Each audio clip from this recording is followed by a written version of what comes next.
Je pense que la vie, c'est un peu comme les films porno. On sait qu'il y a une fin, mais personne l'a jamais vue.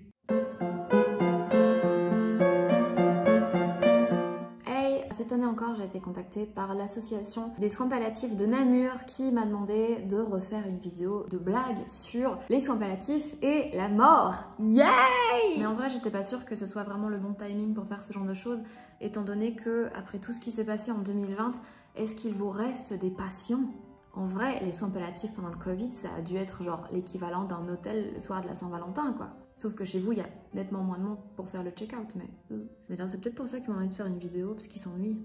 Bref, je me disais que vu la période, c'était nécessaire d'en rire, mais en même temps assez délicat, parce qu'on pourrait croire que je me moque et tout ça, alors que pas du tout, j'ai moi-même des amis morts. En plus, je préfère nettement assister à un enterrement qu'à un mariage, parce que dans les deux cas, les cérémonies sont chiantes, mais au moins l'enterrement, t'es sûr qu'il y en a qu'un. Quoi que tu fasses, le premier, c'est le bon. D'ailleurs, c'est assez rassurant, entre guillemets, de savoir qu'on peut pas mal mourir. On peut pas rater sa mort, parce qu'on peut pas non plus le faire bien, vu qu'on ne sait pas ce qu'il y a.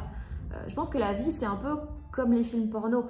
On sait qu'il y a une fin, mais personne l'a jamais vue. Donc le seul truc à faire, c'est genre de profiter et d'essayer de pas terminer trop tôt, quoi.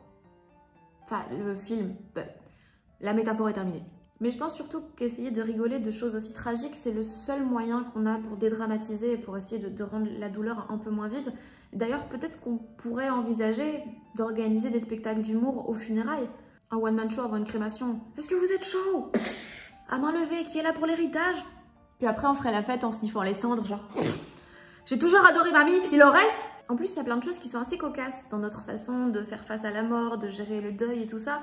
Mais ce sont des trucs qu'on fait depuis tellement longtemps qu'on a oublié qu'ils étaient bizarres. Pourquoi on offre des fleurs quand quelqu'un meurt, en vrai? Qu'est-ce qui s'est passé dans la tête de la personne qui a décidé ça pour la première fois? Le mec, il s'est dit, son père vient de mourir, je vais lui offrir un truc qui va crever aussi, mais une semaine plus tard. Comme ça, dès que ça commence à aller un tout petit peu mieux, bim, tu lui rappelles que tout finira par crever. Quoi?